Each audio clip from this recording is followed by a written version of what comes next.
Assalamualaikum warahmatullahi wabarakatuh. Jalan-jalan ke kota Mekah. Banyak domba di dekat lembah. Semoga kerja kita mendapat berkah, supaya hidup semakin indah. Terima kasih. Selamat siang, salam sejahtera untuk kita semua. Bapak Ibu sekalian, para peserta kegiatan sosialisasi ini yang berbahagia, berjumpa kembali pada sesi kedua pada hari ini, di mana akan mengambil tema yaitu mengenai sengketa informasi. Tentunya para hadirin sekalian ingin tahu apa itu sengketa informasi, maka izinkan saya untuk memberi pengantar terlebih dahulu. Konsekuensi dari diberlakukannya Undang-Undang Nomor 14 Tahun 2008 tentang Keterbukaan Informasi Publik atau biasa disebut UU KIP, mewajibkan semua badan publik menjalankan keterbukaan informasi publik. Namun pada pelaksanaannya tidak semua badan publik mematuhinya. Sehingga untuk menjamin hak rakyat, UU KIP mengatur mengenai mekanisme penyelesaian sengketa informasi. Kami ulangi, UU KIP mengatur mengenai mekanisme penyelesaian sengketa informasi publik di mana apabila hak publik untuk mendapatkan informasi publik terhambat atau dihalangi oleh badan publik, maka publik dapat mengajukan sengketa informasi publik kepada Komisi Informasi. Pasal 1 angka 5 dalam Undang-Undang Keterbukaan Informasi Publik mendefinisikan sengketa informasi publik adalah sengketa yang terjadi antara badan publik dan pengguna informasi publik berkaitan dengan hak memperoleh dan menggunakan informasi menurut ketentuan yang diatur dalam UU KIP tersebut. Penyelesaian sengketa informasi publik dilaksanakan oleh Komisi Informasi melalui mekanisme adjudikasi non-litigasi serta mediasi. Tentunya untuk mendapatkan penjelasan lebih lanjut terkait sengketa informasi, telah hadir narasumber bersama kita yang akan membawakan materi mengenai sengketa informasi. Beliau adalah tenaga ahli di Komisi Informasi Pusat, di mana latar belakang beliau di bidang hukum. Tentunya sudah banyak pengalaman terkait sengketa informasi yang akan dibagikan kepada kita semua di Basarnas. Mari kita sapa terlebih dahulu. Selamat siang Bapak Fatul Ulum. Terima kasih Pak, apa kabar? Alhamdulillah. Terima kasih kembali telah berkenan Pak untuk hadir dalam kegiatan sosialisasi ini. Para hadirin sekalian, dapat saya sampaikan juga mengenai jalannya sesi kedua hari ini. Nanti akan diawali oleh paparan Bapak Fatul Ulum sampai dengan selesai. Kemudian akan ada sesi tanya jawab kepada para peserta. Khususnya untuk peserta yang mengikuti via daring dapat mengajukan pertanyaan di fitur chat yang telah tersedia. Tanpa berpanjang lebar, kami persilakan kepada Bapak Fatul Ulum untuk dapat memulai paparannya. Oke.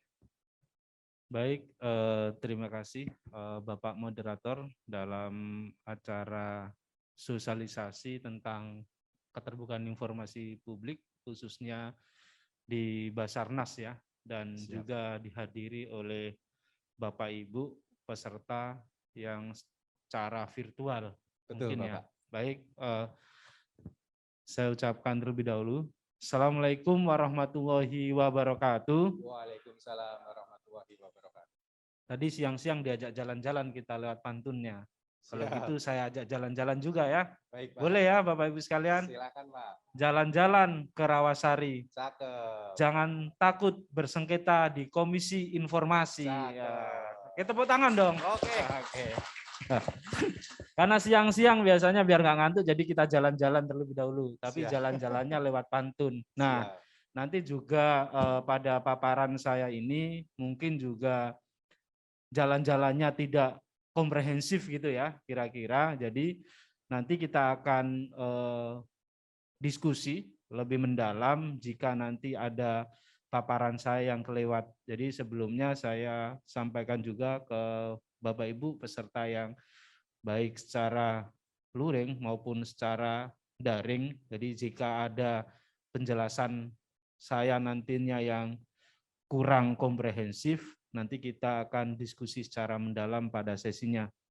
Baik, Bapak Ibu sekalian, tentunya pada sesi pagi tadi kita berbicara tentang pelaksanaan keterbukaan informasi publik secara keseluruhan, bagaimana atau siapa badan publik, kemudian siapa pemohon informasi, apa itu informasi publik, hak badan publik apa, kewajiban badan publik apa, mungkin pada sesi tadi pagi sudah tersampaikan secara baik. Maka pada siang ini kita akan berbicara bagaimana kemudian jika badan publik tidak melaksanakan kewajibannya secara baik, sehingga kemudian timbul sengketa. Kira-kira begitu. Jadi mungkin saya juga awali dengan bahwa keterbukaan informasi publik itu merupakan hak asasi manusia, yang mana hak atas informasi publik itu tertuang dalam pasal 28F Undang-Undang Dasar 1945. Mungkin saya akan bacakan secara keseluruhan dari pasal 28F Undang-Undang Dasar 1945 itu sebagai pondasi daripada adanya hak akses atau hak memperoleh informasi publik, yaitu setiap orang berhak untuk berkomunikasi dan memperoleh informasi untuk mengembangkan pribadi dan lingkungan sosialnya, serta berhak untuk mencari, memperoleh, memiliki, menyimpan, mengolah, dan menyampaikan informasi dengan menggunakan segala jenis saluran yang tersedia. Nah, ini adalah bunyi pasal 28F, yang mana pasal 28F ini masuk pada bab hak asasi manusia yang diatur dalam bab 10A Undang-Undang Dasar 1945. Jadi kita harus memahami bahwa keterbukaan informasi atau hak akses informasi ini merupakan hak asasi manusia, yang mana nanti pembatasannya juga ditentukan oleh undang-undang. Jadi Bapak Ibu sekalian, ketika tadi pagi kita dijelaskan bahwa informasi publik itu adalah informasi yang terbuka secara keseluruhan, kecuali informasi yang dikecualikan, artinya apa? Kita mengedepankan hak asasi untuk memperoleh informasi. Itu yang pertama. Kemudian dari pasal 28F ini lahirlah Undang-Undang Nomor 14 Tahun 2008 tentang keterbukaan informasi publik, yang merupakan regulasi yang menjabarkan maksud dan tujuan daripada pasal 28F Undang-Undang Dasar 1945 itu. Jadi dengan adanya Undang-Undang Nomor 14 Tahun 2008 ini adalah sebagai bentuk pemenuhan atas hak asasi yang diamanatkan dalam pasal 28F. Kemudian ada peraturan pemerintah nomor 61 tahun 2010 tentang pelaksana Undang-Undang nomor 14 tahun 2008 tentang keterbukaan informasi publik. Mungkin ini tadi pagi juga sudah disampaikan. Kemudian ada peraturan Komisi Informasi nomor 1 tahun 2013 tentang prosedur penyelesaian sengketa informasi publik. Jadi Bapak Ibu sekalian, jika tadi kita pagi banyak berbicara terkait dengan Undang-Undang nomor 14 tahun 2008, PP 61 tahun 2010, peraturan Komisi Informasi nomor 1 tahun 2010, itu adalah hukum materialnya. Jadi bagaimana hak dan kewajiban badan publik untuk menyelenggarakan keterbukaan informasi publik. Nah, sekarang kita di sini adalah akan berbicara tentang penyelesaian sengketa yang diatur dalam peraturan Komisi Informasi nomor 1 tahun 2013 tentang prosedur penyelesaian sengketa informasi publik, dan peraturan Mahkamah Agung nomor 2 tahun 2011 tentang tata cara penyelesaian sengketa informasi publik di pengadilan. Jadi kita akan lebih banyak berbicara formilnya bagaimana kemudian proses penyelesaian sengketa informasi di Komisi Informasi. Nah, Bapak Ibu sekalian, kita harus mengetahui juga terlebih dahulu definisi daripada sengketa informasi publik itu. Jadi sengketa informasi publik adalah sengketa yang terjadi antara, nah antaranya ini adalah subjeknya, antara badan publik dan pengguna informasi publik yang berkaitan dengan hak memperoleh dan menggunakan informasi berdasarkan perundang-undangan. Jadi subjek daripada sengketa informasi ini adalah yang pertama badan publik. Jadi badan publik ini nanti di dalamnya terkait dengan pelaksanaan Undang-Undang KIP itu ada yang namanya PPID. Bapak Ibu tahu kan PPID itu? Pejabat Pengelola Informasi dan Dokumentasi. Nah, itulah pejabat itulah yang kemudian secara teknis, secara implementatif dari Undang-Undang KIP itu untuk melaksanakan hak dan kewajiban yang dimandatkan dalam Undang-Undang KIP. Jadi lebih memberikan informasi kepada masyarakat, dan PPID inilah yang kemudian bersinggungan secara langsung dengan hak memperoleh informasi yang diajukan oleh masyarakat tadi itu. Nah, kemudian Bapak Ibu sekalian, kalau tadi pagi sudah dijelaskan mekanisme memperoleh informasi, bagaimana orang mengajukan permohonan informasi ke PPID, bagaimana PPID kemudian memberikan jawaban, bagaimana masyarakat jika mengajukan keberatan ke atasan PPID, dan bagaimana atasan PPID memberikan tanggapan atas keberatan. Nah, disinilah kemudian akan muncul suatu sengketa informasi. Jadi timbulnya sengketa informasi publik itu ada dua hal. Yang pertama adalah pemohon atau masyarakat tadi itu tidak puas terhadap jawaban dari PPID atau tidak puas atas tanggapan yang diberikan oleh atasan PPID. Jadi ketika Bapak Ibu sekalian selaku PPID atau atasan PPID memberikan jawaban terhadap informasi yang diminta oleh masyarakat tadi itu, misalnya Bapak bilang informasi dikecualikan begitu, atau informasi belum didokumentasikan, atau informasi belum dikuasai dan lain sebagainya. Nah, itu kemudian menimbulkan bagi pemohon ini tidak puas, sehingga kemudian bisa mengajukan proses sengketa informasi di Komisi Informasi. Nanti kita akan berbicara Komisi Informasi itu antara lain apa saja. Nah, yang kedua adalah keberatan yang disampaikan pemohon itu tidak memperoleh tanggapan dari termohon. Jadi ketika masyarakat itu mengajukan keberatan kepada atasan PPID, seharusnya atasan PPID itu kan punya kewajiban untuk memberikan tanggapan keberatan itu kan 30 hari kerja. Nah, dalam jangka waktu 30 hari kerja itu atasan PPID tidak memberikan tanggapan atas keberatan, maka permohon bisa mengajukan permohonan penyelesaian sengketa ke Komisi Informasi. Jadi Bapak Ibu sekalian, dapat saya simpulkan bahwa timbulnya sengketa informasi publik ini ada dua. Yang pertama tanggapan atau jawabannya tidak memuaskan. Yang kedua adalah tidak adanya tanggapan atas keberatan yang diajukan oleh masyarakat. Nah, lanjut. Nah, sekarang kita berbicara di dalam Undang-Undang KIP itu sebenarnya pemohon itu terdiri dari siapa saja. Nah, diatur di dalam Undang-Undang Nomor 14 tahun 2008 dan Peraturan Komisi Informasi Nomor 1 tahun 2013 bahwa pemohon informasi itu bisa dikategorikan menjadi tiga. Yang pertama adalah individu. Individu ini adalah warga negara Indonesia. Maka dalam hal permohonan penyelesaian sengketa informasi, nantinya Komisi Informasi itu selalu mengecek keabsahan daripada legal standing daripada pemohon itu. Kalau individu, maka bukti yang harus disampaikan oleh pemohon itu adalah berupa identitas warga negara Indonesia atau dalam hal ini bisa KTP, begitu ya. Kemudian kelompok orang yang kedua, nah identitas warga yang harus dibuktikan adalah identitas warga negara Indonesia dan surat kuasa. Kemudian yang ketiga adalah badan hukum, yaitu yang biasanya kita cek atau Komisi Informasi cek kelengkapannya bahwa dia selaku pemohon ini adalah mengatasnamakan Badan Hukum Indonesia, maka yang perlu dilihat adalah pengesahan Badan Hukum dari Kementerian Hukum dan HAM. Jika si Badan Hukum ini ketika mengajukan permohonan sengketa informasi itu tidak memenuhi syarat terkait dengan pengesahan Badan Hukum Indonesia ini, biasanya Komisi Informasi Pusat, Komisi Informasi biasanya mengeluarkan putusan bahwa permohonan informasi tidak diterima karena secara prosedur tidak lengkap gitu. Jadi Bapak Ibu sekalian, ini penting untuk kita ketahui pada saat misalnya Basarnas dipanggil oleh Komisi Informasi untuk menghadiri proses penyelesaian sengketa informasi.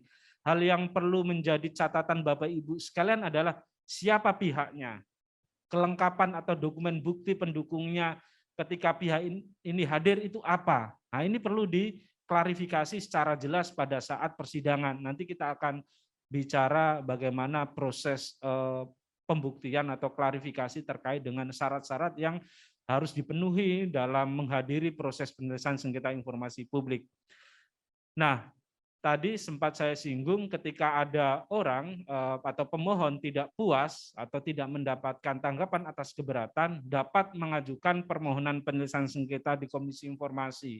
Nah, Komisi Informasi itu berdasarkan Undang-Undang Nomor 14 Tahun 2008 tentang Keterbukaan Informasi Publik itu terdiri dari Komisi Informasi Pusat, Komisi Informasi Provinsi, Komisi Informasi Kabupaten dan atau Kota jika dibutuhkan untuk yang provinsi, kabupaten dan kota. Nah, kalau untuk Komisi Informasi Provinsi itu sudah terbentuk di 34 provinsi. Nah, setiap komisi informasi ini memiliki kompetensi relatifnya atau kompetensi untuk menyelesaikan siapa badan publiknya. Jadi kalau misalnya Basarnas ini diajukan ke Komisi Informasi Provinsi DKI, ya tidak masuk kompetensi relatifnya. Karena apa? Karena Basarnas ini kan merupakan badan publik pusat. Gitu ya. LSN ya Pak ya? Vertikal ya Pak? Iya, LSN ya Pak ya? Lembaga struktural ya? LPNK Pak? LPNK, oke. LPNK ya, Lembaga Pemerintah Non-Kementerian ya. Nah ini merupakan badan publik negara atau badan publik pusat yang mana kewenangan untuk menyelesaikan sengketa informasinya berada di Komisi Informasi Pusat. Jadi ketika pemohon ini mengajukan permohonan sengketa informasi dan termohonnya adalah Basarnas, maka kompetensi relatif yang paling tepat sesuai dengan Undang-Undang KIP dan Peraturan Komisi Nomor 1 Tahun 2013 adalah di Komisi Informasi Pusat. Nah, kalau saya bacakan secara keseluruhan kompetensi dari Komisi Informasi Pusat adalah Badan Publik Pusat dan Badan Publik tingkat provinsi dan atau Badan Publik tingkat kabupaten kota selama Komisi Informasi di provinsi atau Komisi Informasi kabupaten kota belum terbentuk. Nah, artinya karena sudah terbentuk Komisi Informasi Provinsi di seluruh Indonesia, maka cukup Komisi Informasi itu menyelesaikan sengketa yang mana badan publiknya adalah badan publik pusat atau badan publik negara. Begitu ya. Nah, kalau yang provinsi ya badan publik tingkat provinsi yang bersangkutan gitu. Jadi kalau Bapak Ibu sekalian ketika menghadapi sengketa informasi di Komisi Informasi DKI ya harus dipertanyakan terkait dengan kompetensi relatif dari Komisi Informasi DKI yang memeriksa dan memutus sengketa yang diajukan oleh pemohon gitu.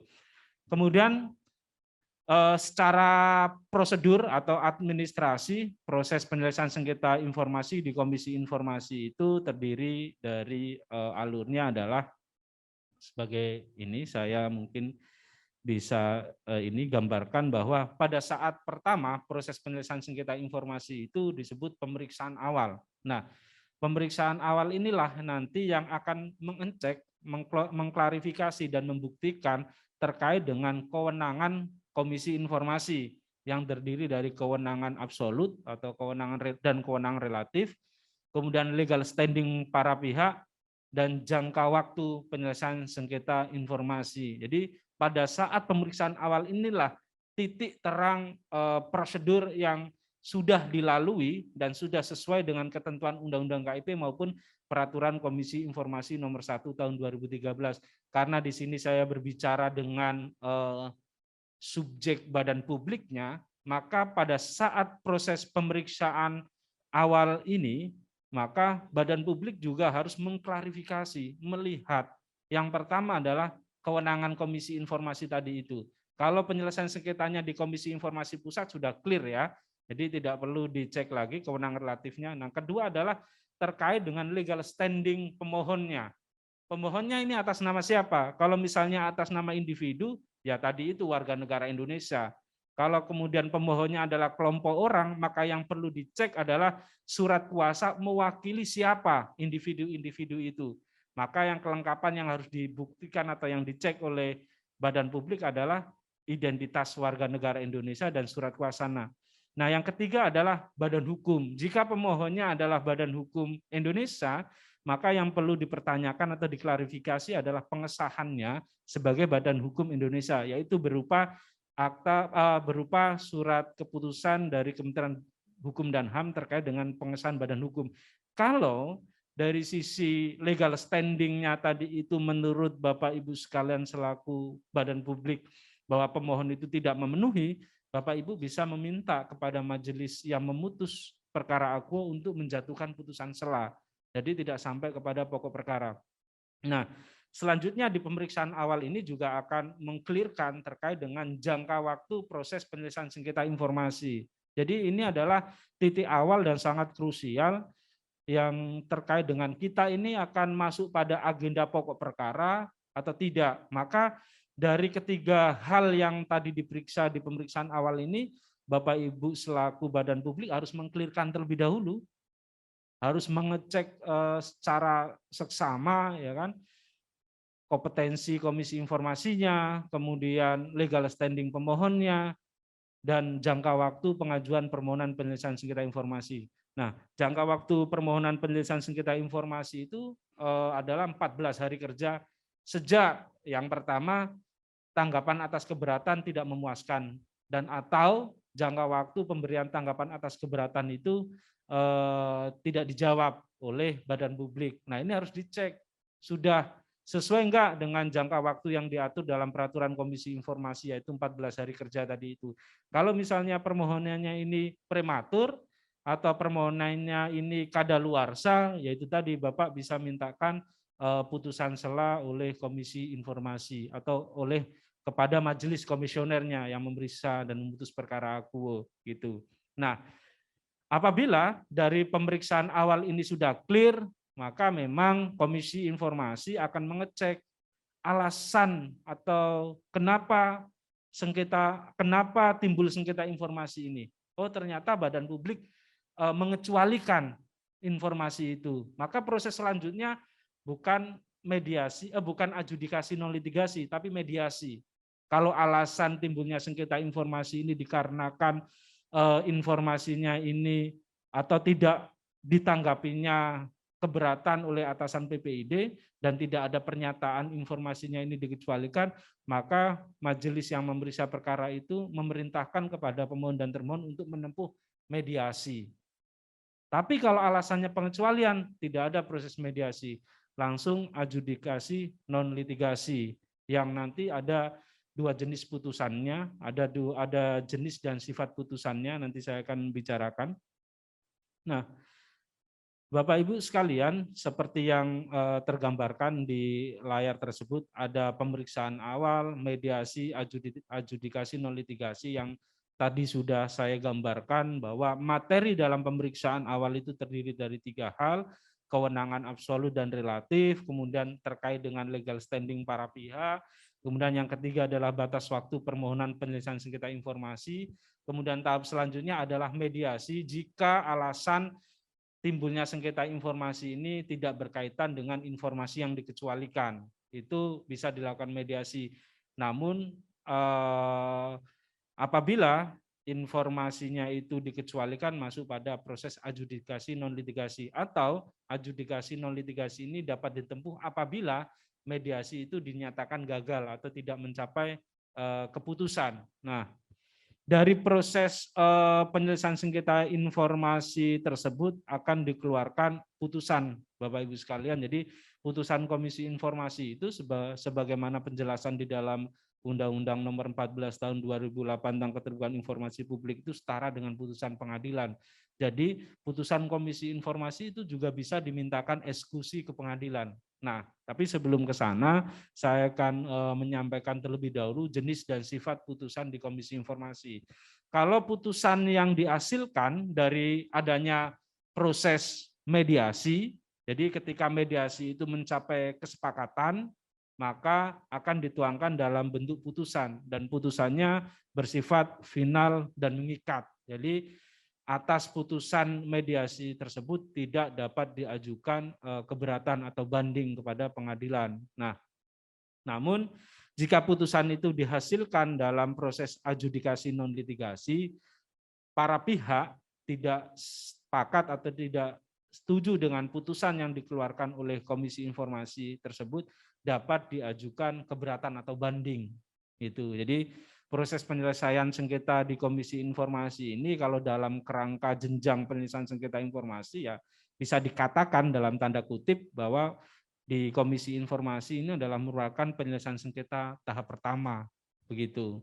Nah, kita akan berbicara terkait dengan jenjang penyelesaian sengketa di Komisi Informasi. Jadi Bapak Ibu sekalian, selain sebagai rujukan untuk hukum acara di Komisi Informasi itu menggunakan Peraturan Komisi Informasi nomor 1 tahun 2013 untuk hukum acara penyelesaian sengketa di Komisi Informasi. Nah, jika tadi putusan Komisi Informasi itu tidak disepakati oleh kedua belah pihak atau pemohon atau termohon, itu dapat mengajukan banding atau keberatan. Nah, ini juga akan dilihat terkait dengan badan publiknya. Jika badan publiknya adalah badan publik negara seperti misalnya Basarnas, ya kan, atau lembaga yang lain, misalnya KPU, Bawaslu, kementerian, pemerintah provinsi, kemudian LNS dan LN atau LNPK, itu keberatannya diajukannya kepada Pengadilan Tata Usaha Negara.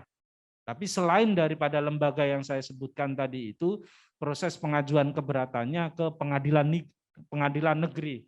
Nah, hukum acara yang dipakai adalah ini berdasarkan Peraturan Mahkamah Agung nomor 2 tahun 2011 tentang tata cara penyelesaian sengketa informasi publik di pengadilan. Jadi kalau tadi penyelesaian sengketa informasinya di Komisi Informasi menggunakan Peraturan Komisi Informasi nomor 1 tahun 2013, maka ketika proses penyelesaian sengketa informasinya atas keberatannya terhadap putusan Komisi Informasi di Pengadilan Tata Usaha Negara atau di Pengadilan Negeri maupun nanti di Mahkamah Agung melalui kasasi, maka peraturan yang digunakan adalah Peraturan Mahkamah Agung nomor 2 tahun 2011 gitu.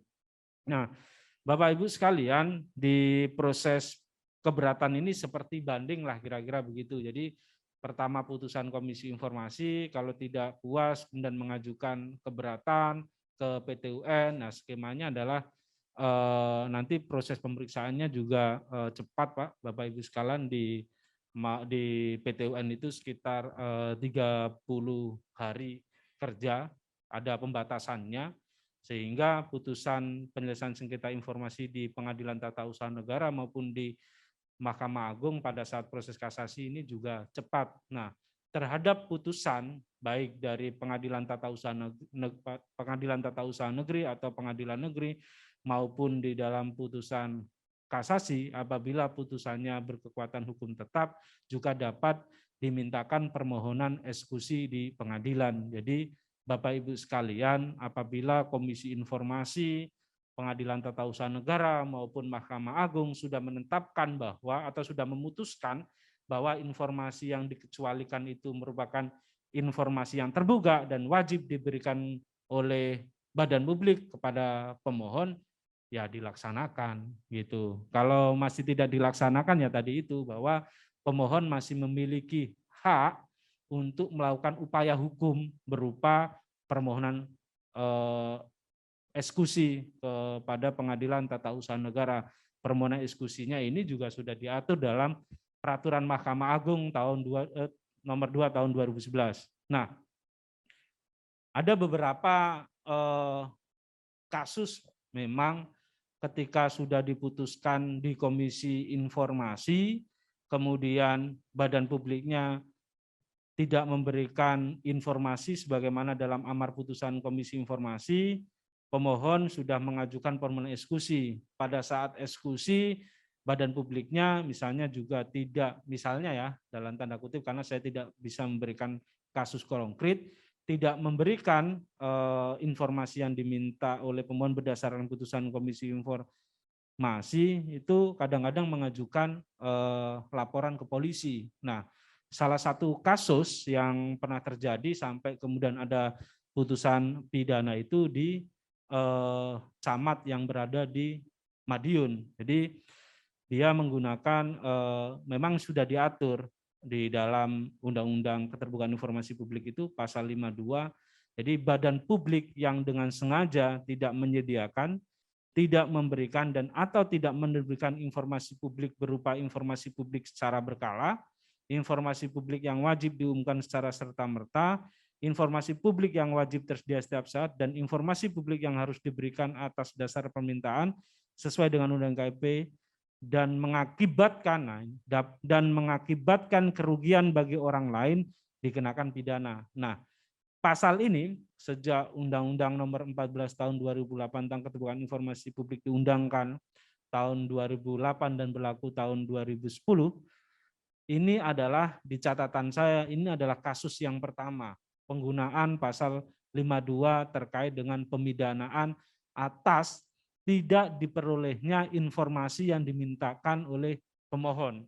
Nah, ini dilaporkan di polisi, kemudian dijatuhkan putusan, dan putusannya di sini memang bukan putusan hukuman pidana denda ya, tapi di sini di putusan ini memang hukumannya adalah pidana administratif, jadi berupa pembayaran sejumlah uang begitu kira-kira di sini. Nah, di putusannya nanti bisa diakses, ada di slide saya sudah ada putusannya. Putusan ini putusan pidana PN di tingkat pertama ya, Bapak Ibu sekalian. Jadi putusannya nomor 31 PIT-B 2018.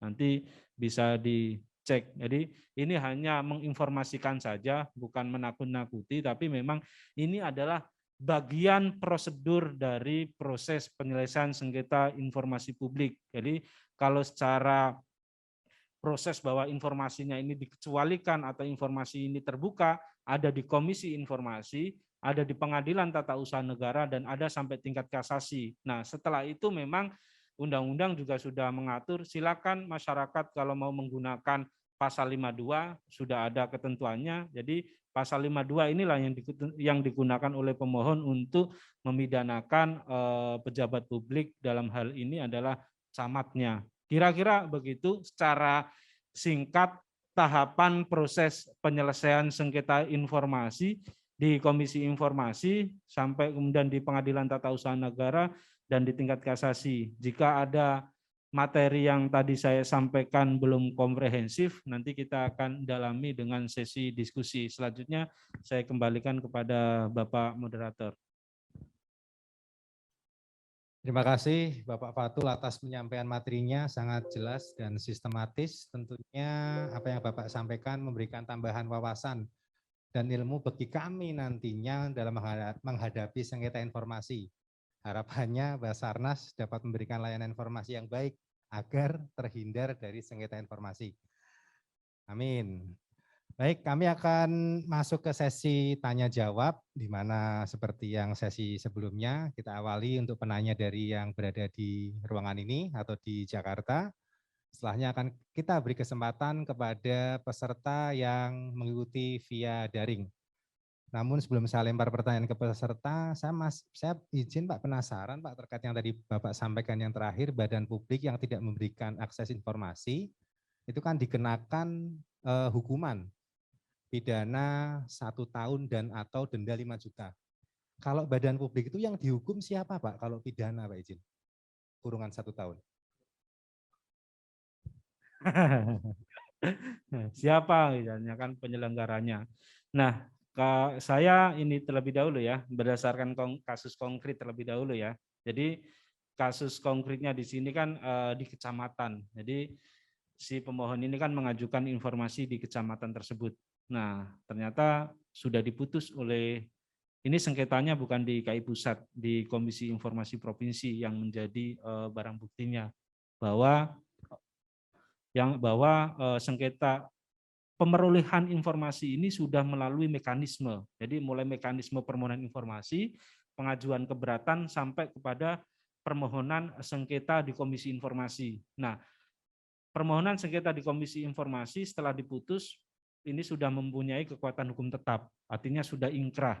Nah, ternyata tidak dilakukannya itu oleh badan publik yang itu camat tadi itu. Akhirnya si pemohon ini mengajukan atau melaporkan dugaan tindak pidana pasal 52 itu ke polisi, dan yang dihukum di sini adalah camatnya.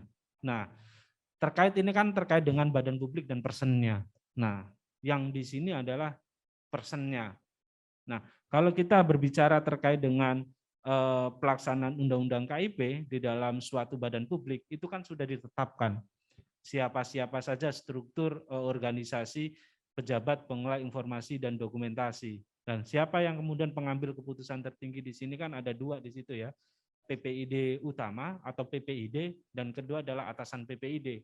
Bahkan dalam proses pengecualian informasi Yang menetapkan bahwa informasi itu dikecualikan itu kan bukan pimpinan badan publiknya atau atasan PPID, tapi berdasarkan peraturan Komisi Informasi nomor 1 tahun 2021 yang menetapkan pengecualian informasi adalah tadi udah disinggung ya tadi pagi ya oleh PPID. Nah, artinya kita bisa berusaha menyimpulkan ini pelaksana dari Keterbukaan Informasi Publik ini kan PPID yang melaksanakan tugas dan fungsi di bidang keterbukaan informasi publiknya. Itu.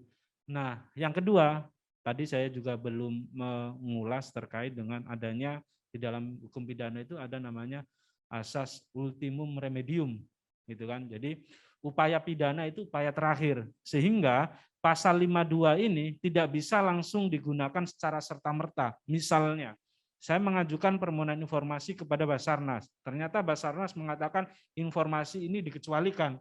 Wah, saya nggak terima. Saya lapor langsung ke polisi. Karena badan publik ini dianggap tidak memberikan informasi publik. Tidak bisa.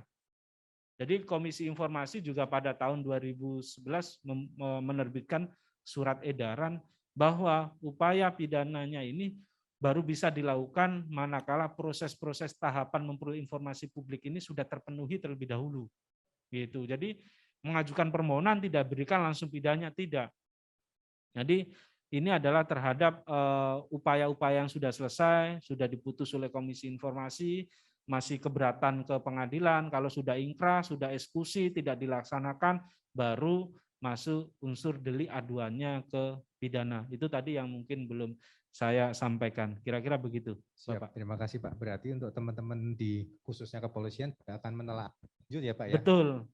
Ini Dan status, biasanya kalau di Mabes itu biasanya akan manggil Komisi Informasi untuk menjadi ahli, dan kami sudah berpendapat dan berpegangan bahwa manakala pelaporannya ini belum memenuhi belum adanya permohonan informasi, belum ada sengketa dan langsung melakukan pelaporan ke polisi, ya kita sampaikan juga kepada polisi bahwa sengketa memperoleh hak informasi ini harus selesai dulu, karena ini kan berkaitan dengan informasi ini boleh atau tidak diakses oleh masyarakat, dan hal itu harus diselesaikan terlebih dahulu oleh lembaga Komisi Informasi sebagai lembaga kuasi yudisial, kemudian oleh lembaga yudisial yaitu lembaga pengadilan untuk menentukan bahwa ini informasi memang benar dibuka atau dikecualikan. Karena apa? Ini juga akan berkonsekuensi kepada Bapak Ibu sekalian.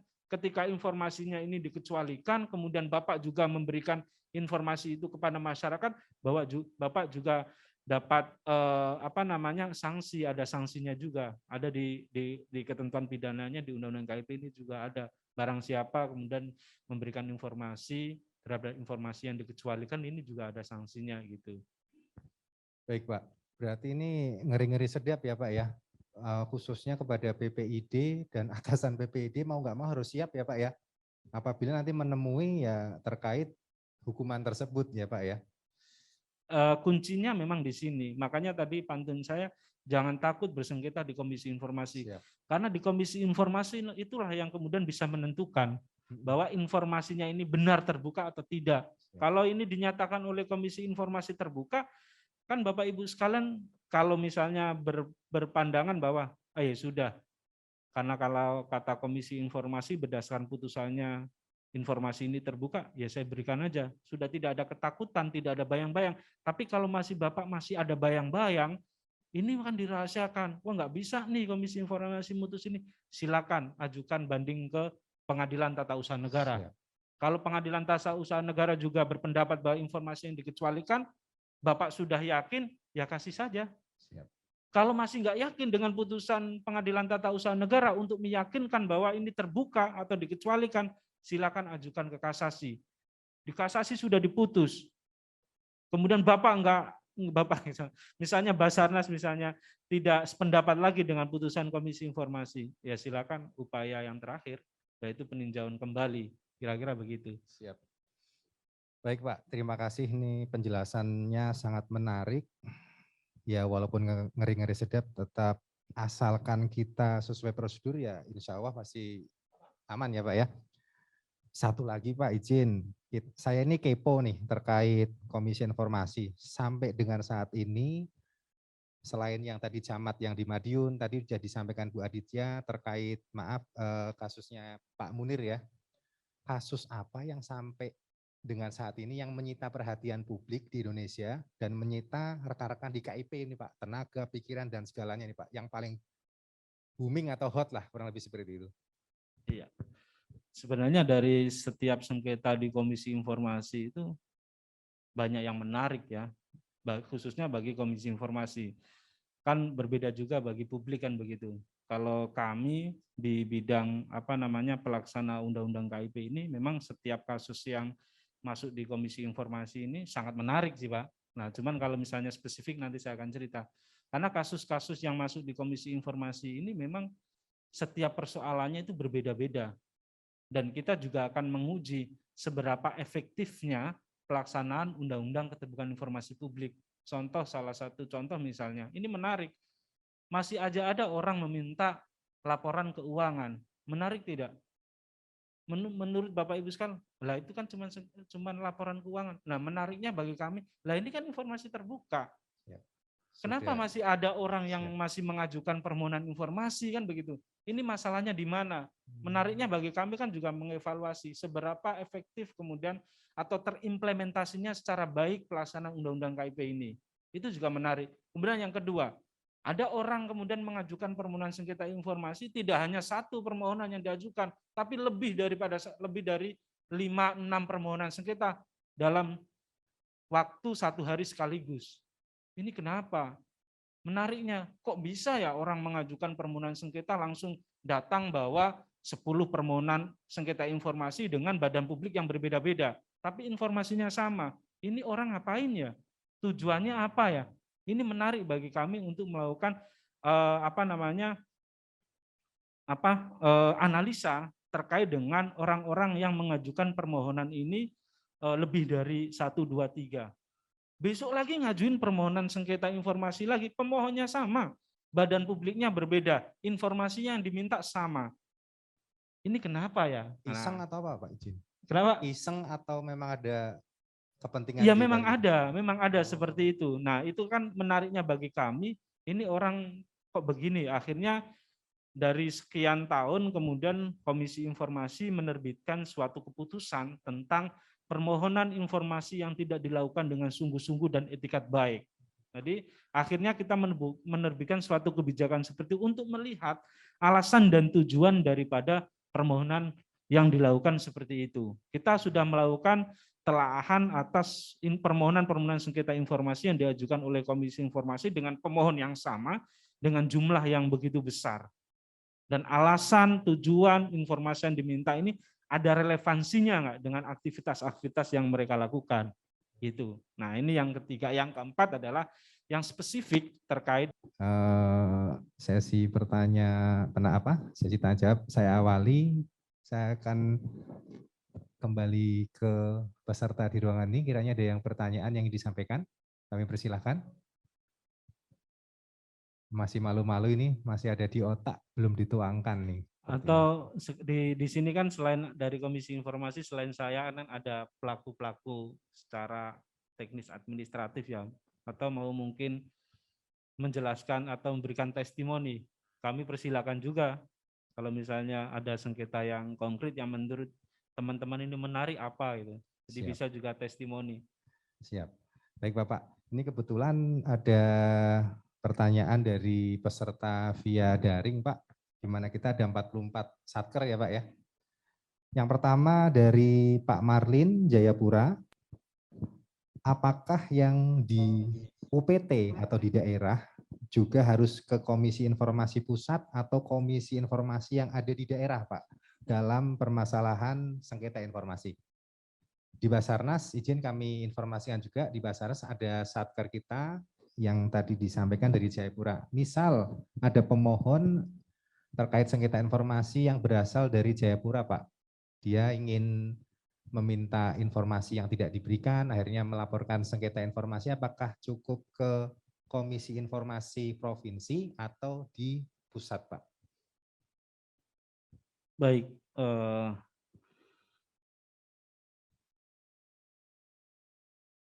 Jadi sebenarnya itu di dalam peraturan Komisi Informasi, khususnya di pasal 6 ya, Bapak Ibu sekalian nanti juga bisa melihat secara seksama dan juga nanti bisa juga sebagai bahan argumentasi ya dalam proses penyelesaian sengketa informasi, baik itu di Komisi Informasi Pusat maupun informasi provinsi. Jadi Pak Marlin nanti bisa lihat ya di peraturan Komisi Informasi nomor 1 tahun 2013. Jadi memang prinsipnya itu adalah dijelaskan di dalam pasal 6 ayat 2-nya yang dimaksud dengan badan publik pusat adalah badan publik yang lingkup kerjanya bersifat nasional atau lembaga tingkat pusat dari suatu lembaga yang hierarkis. Itu ya penjelasannya. Nah, ini yang kemudian bisa menentukan kompetensi relatif bagi pemohon untuk mensengketakan lembaga yang menjadi termohon tadi itu. Nah, dalam hal ini kan Basarnas tadi itu kan bentuknya apa Pak? Vertikal gitu. Vertikal ya. Iya. Vertikal apa hierarkis? Pak Pras bisa dibantu Pak? Vertikal, Vertikal. ya. Oh. Bedanya apa ya Pak? Vertikal sama hierarkis? Pak Pras, izin bisa dibantu Pak? Untuk mikrofon. Kayak dengan BPN, Badan Pertanahan.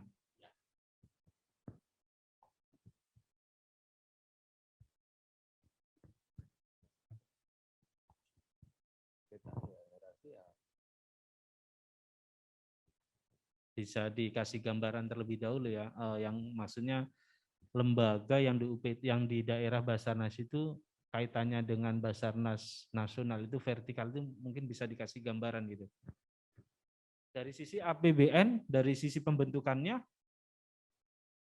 Baik, sebenarnya kalau unit pelaksana teknis yang ada di UPT Basarnas itu secara hierarki dan secara vertikal Pak.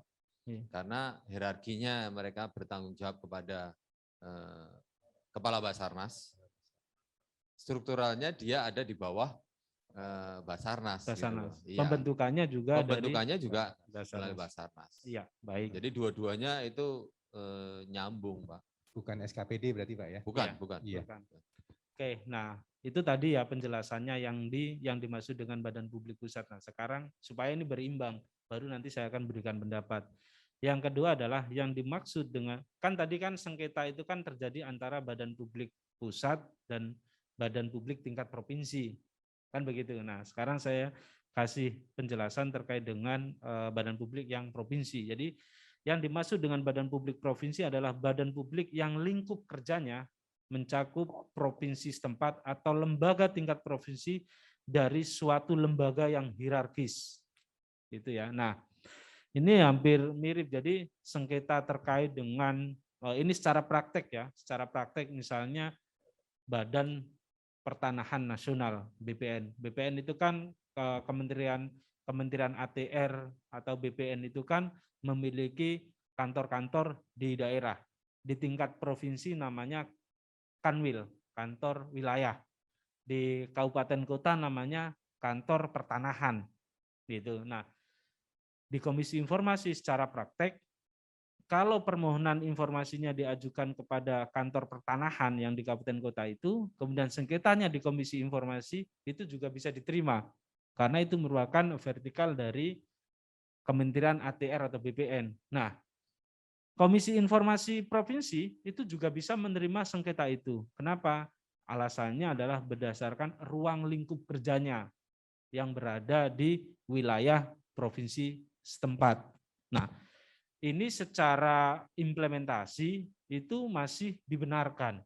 Di dalam beberapa putusan Komisi Informasi itu, ketika diputus di Komisi Informasi Provinsi terkait dengan BPN dan di tingkat banding, tidak ada prosedur yang kemudian atau kompetensi relatif yang kemudian disalahkan. Artinya Komisi Informasi Pusat ya sudah kalau begitu. Sementara kalau kita lihat secara regulasi yang tadi itu berkaitan dengan badan publik yang memiliki hierarkis, pembentukannya dari pusat. Kemudian anggarannya juga anggaran APBN. Pembentukannya juga undang-undang dan sebagainya. Nah, kalau misalnya Bapak Ibu sekalian berkeberatan ketika UPT tadi itu disengketakan oleh masyarakat di Komisi Informasi Provinsi dan menilai bahwa secara kompetensi relatif ini tidak menjadi kewenangan KI Provinsi, ya silakan melakukan argumentasi. Saya pikir pernyataan saya juga tidak bisa kemudian dijadikan sebagai sandaran ketika kemudian berkeberatan di Komisi Informasi Provinsi. Tapi menurut pendapat saya, ya ada hal yang bersifat efektivitas ya. Kalau misalnya masyarakat yang berada di Papua tadi itu meminta informasi ke Basarnas yang ada di Papua, kemudian di Komisi Informasi Pusat, saya pikir ini juga kurang efektif proses penyelesaiannya dan membutuhkan kos yang tinggi. Sementara asas dari proses penyelesaian sengketa informasi ini kan tidak berbiaya. Sama sekali Komisi Informasi juga tidak pernah membebankan biaya apapun baik oleh pemohon maupun termohon. Tidak ada lege, surat kuasa, bukti, dan lain sebagainya. Pendaftaran permohonan sengketa juga tidak ada biaya sama sekali gitu. Nah, maka daripada itu ya silakan, ini kan masalah hukum. Silakan berargumentasi bahwa UPT ini adalah bagian hierarkis dari Basarnas secara nasional dan anggarannya itu berasal dari APBN. Karena untuk membedakan salah satunya badan publik provinsi atau badan publik pusat itu kan pembentukannya, kemudian anggarannya. Nah, untuk wilayah yang kompetensi yang relatif itu secara implementasi ketika teman-teman KI provinsi menyidangkan kantor pertanahan itu juga masih fine-fine saja gitu. Kira-kira begitu. Baik, Pak. Terima kasih. Berarti asasnya efektivitas dan mudah ya, Pak ya? Iya, tapi kalau berkeberatan ya nggak masalah, diajukan aja. Siap, Bapak. Untuk pengajuan keberatan ini saya melihat di website ada namanya SIMSI ya, Pak ya. Nah, ini untuk mekanismenya seperti apa, Pak? Mungkin saya minta waktu sebentar. Ada yang namanya span lapor, Pak. Ya. Saat span lapor itu badan publik diberikan akses untuk monitor ya, Pak ya. Nah, untuk SIMSI itu sendiri seperti apa, Pak? Apakah badan publik juga bisa memiliki akses ke situ untuk monitor?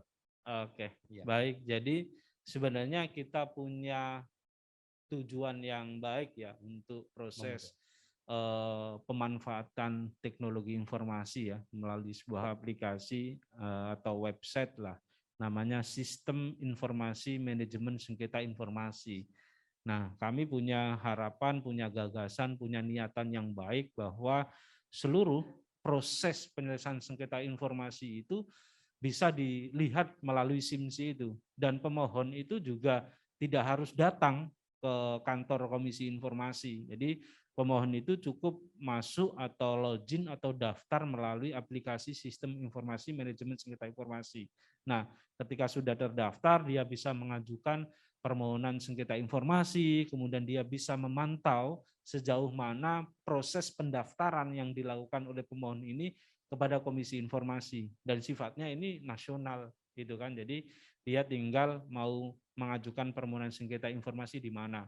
Kemudian yang kedua adalah terkait dengan seluruh proses tahapan penyelesaian sengketa informasi itu, baik itu pemanggilan, relas pemanggilan, itu bisa diketahui melalui aplikasi SIMSI itu. Kemudian yang terakhir adalah pada bagian putusan.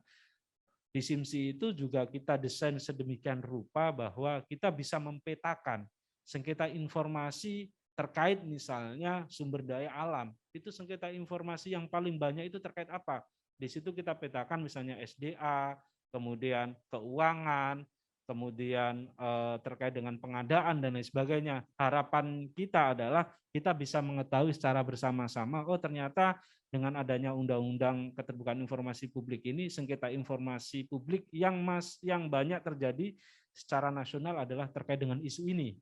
Nah, yang kedua adalah isu ini terjadi di mana? Oh, kebanyakan sengketa terkait dengan sumber daya alam itu terjadi di wilayah Kalimantan misalnya. Nah, harapannya dengan adanya informasi-informasi itu, kita dari Komisi Informasi bisa membuat suatu kebijakan. Oh, kalau begitu giatkan persoalan sosialisasi informasi terkait dengan sumber daya alam di wilayah itu. Nah, namun lagi-lagi ini kan persoalan pemanfaatan teknologi informasi ya, dan adanya kekurangan sumber daya manusia yang kita miliki di Komisi Informasi itu, sehingga antara harapan, tujuan, dan keinginan membuat suatu aplikasi itu belum maksimal. Gitu. Tapi ya itu tadi adalah harapan dan niatan kami supaya terkait dengan pemanfaatan hasil sengketa informasi ini kan juga bisa diketahui oleh masyarakat dan bisa juga dijadikan salah satu referensi. Oh, ada sengketa informasi tentang ini. Oh, ini kok sengketanya hampir sama nih dengan yang kita alami. Apa sih putusan komisi informasi? Nah, itu kan seharusnya bisa jadi referensi. Kalau di peradilan kan bisa dijadikan misalnya kalau ini ini sesuai dengan kaidahnya, oh ini bisa dijadikan sebagai jurisprudensi, kira-kira kan begitu tujuannya. Nah, apa namanya terkait dengan SIMSI ini ya terus masih dalam proses perbaikan dan pengembangan ya. Jadi tujuannya ya seperti yang saya tadi sampaikan ya mudah-mudahan di tahun-tahun selanjutnya kekurangan-kekurangan yang dimiliki oleh Komisi Informasi itu bisa dapat diselesaikan secara baik supaya dapat bermanfaat baik bagi masyarakat maupun bagi badan publik. Kira-kira begitu. Siapa Pak, terima kasih.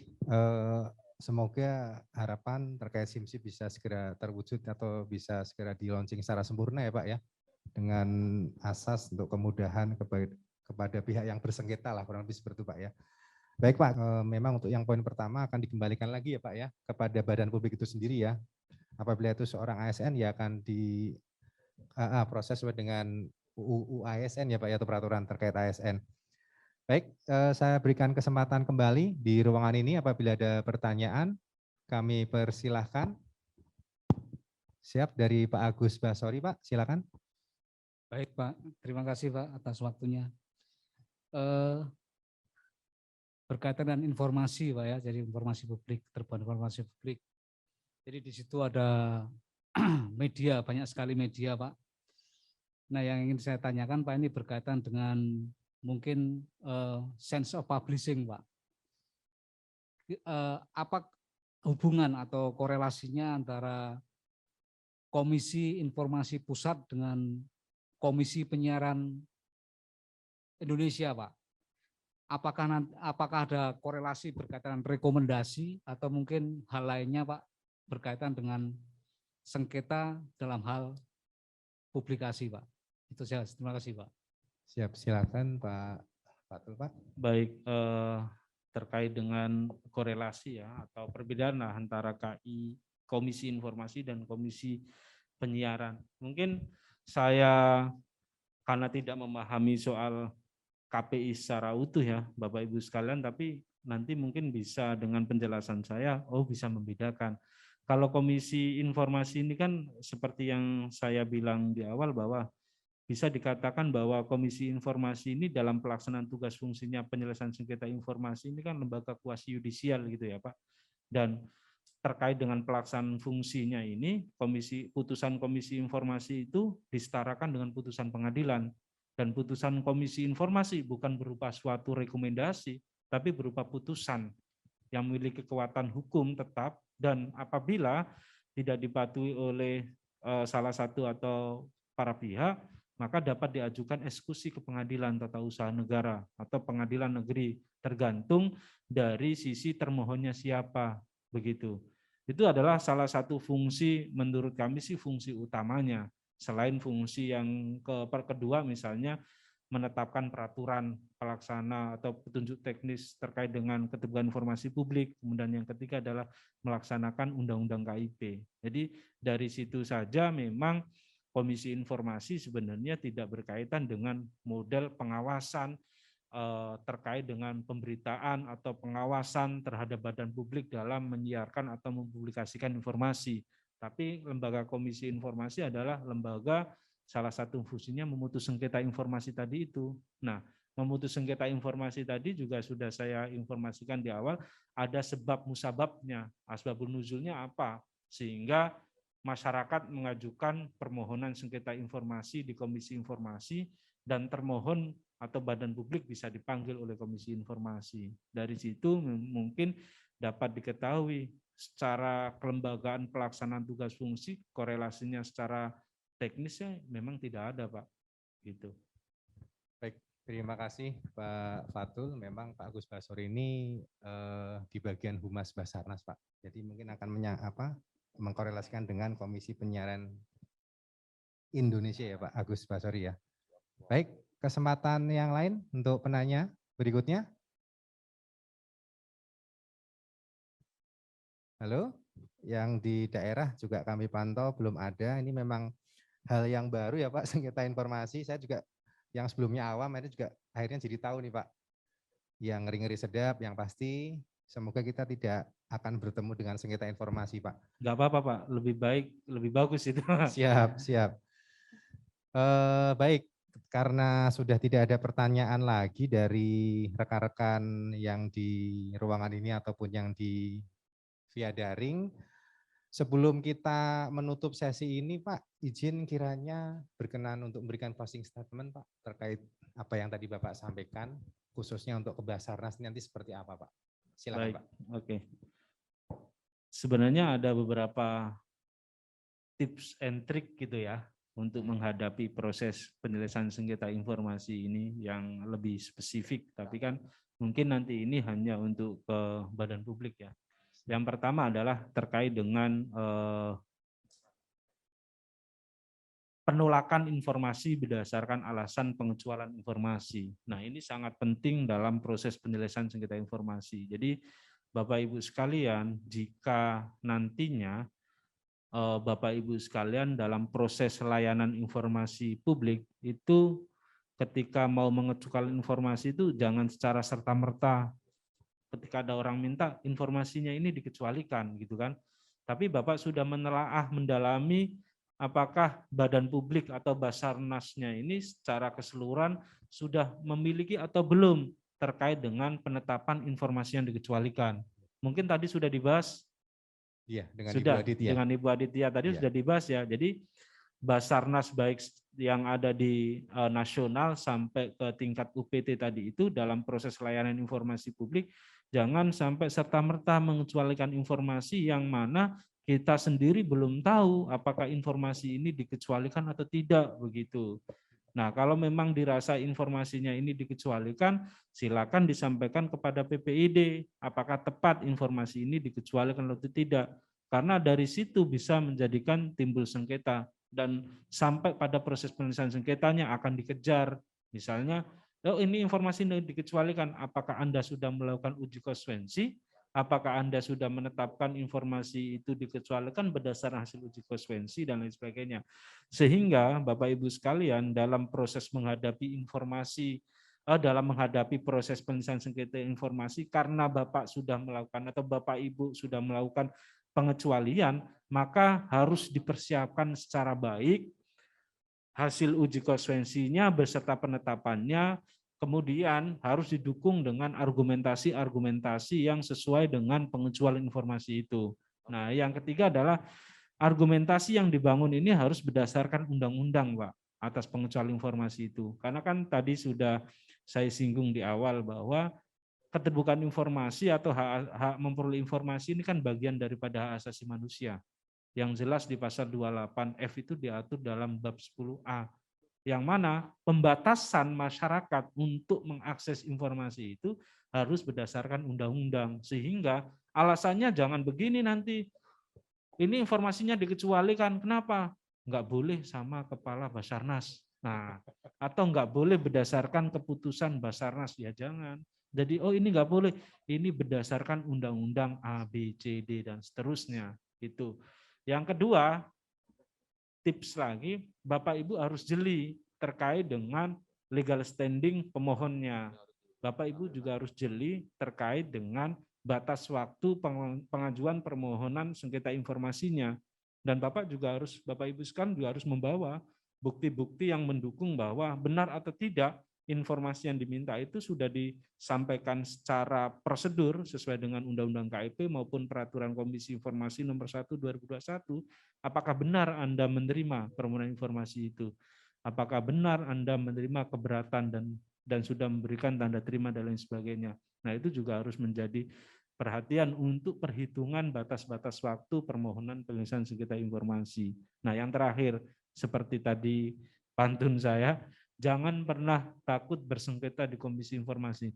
Karena di Komisi Informasi itulah yang kemudian memberikan keraguan untuk memberikan informasi. Apakah informasinya itu benar merupakan informasi yang dikecualikan atau informasi itu sebagai informasi terbuka. Karena berdasarkan Undang-Undang KIP yang bisa menentukan itu adalah di Komisi Informasi maupun pengadilan tentunya terkait dengan proses penyelesaian sengketa informasi. Kira-kira itu Bapak moderator yang terhormat, yang statement yang closing statement yang bisa saya sampaikan. Terima kasih, dan sebelumnya sebelum saya kembalikan ke Pak Moderator, apabila Bapak Ibu sekalian kurang jelas atau penyampaian saya tadi ada masih yang belum komprehensif, dan apabila ada salah kata yang saya sampaikan, mohon maaf yang sebesar-besarnya, dan jika memerlukan diskusi lebih lanjut pada awal materi saya sudah ada nomor kontak saya, jadi Bapak Ibu sekalian jika mau ngobrol-ngobrol diskusi terkait dengan Undang-Undang KIP silakan untuk WA maupun kontak saya terbuka. Terima kasih. Billahi taufik wal hidayah. Assalamualaikum warahmatullahi wabarakatuh. Waalaikumsalam warahmatullahi wabarakatuh. Terima kasih Pak Fatul. Bapak Ibu yang berbahagia, alhamdulillah rangkaian sesi kedua pada hari ini mulai dari paparan yang disampaikan oleh Pak Fatul dan sesi tanya jawab telah terlaksana dengan baik, di mana kita telah mendapatkan wawasan dan pengetahuan yang luar biasa dari Pak Fatul tentang sengketa informasi sesuai dengan kebijakan yang berlaku. Mudah-mudahan materi yang sudah disampaikan oleh Pak Fatul dapat memberikan manfaat kepada Basarnas apabila menghadapi sengketa informasi. Sekali lagi terima kasih kami ucapkan kepada Pak Fatul dan kepada para peserta yang masih semangat dalam sesi kali ini. Kita berikan aplaus untuk Pak Fatul dan para peserta. Bapak Ibu sekalian yang berbahagia, alhamdulillah penyampaian materi pada hari ini telah selesai dan berjalan dengan lancar oleh dua narasumber yang sangat kompeten di bidangnya, yaitu Ibu Aditya dan Bapak Fatul Ulum. Mengingatkan kembali bahwa masih ada dua sesi lagi yang tidak kalah menarik yang akan disampaikan oleh narasumber dari Kementerian Komunikasi dan Informatika, yaitu Bapak Hardi Kembar dengan tema penyediaan informasi publik.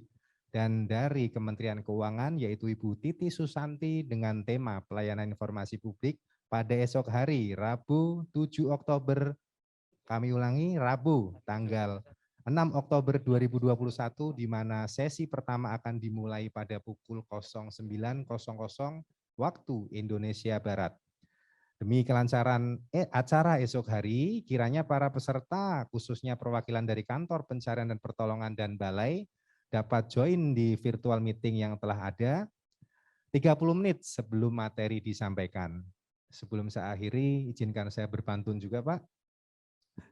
Keterbukaan informasi suatu keniscayaan. Informasi badan publik harus disampaikan. Transparansi informasi jadi suatu kewajiban. Jangan pula ada yang disembunyikan. Saya Hamazi, terima kasih. Wassalamualaikum warahmatullahi wabarakatuh.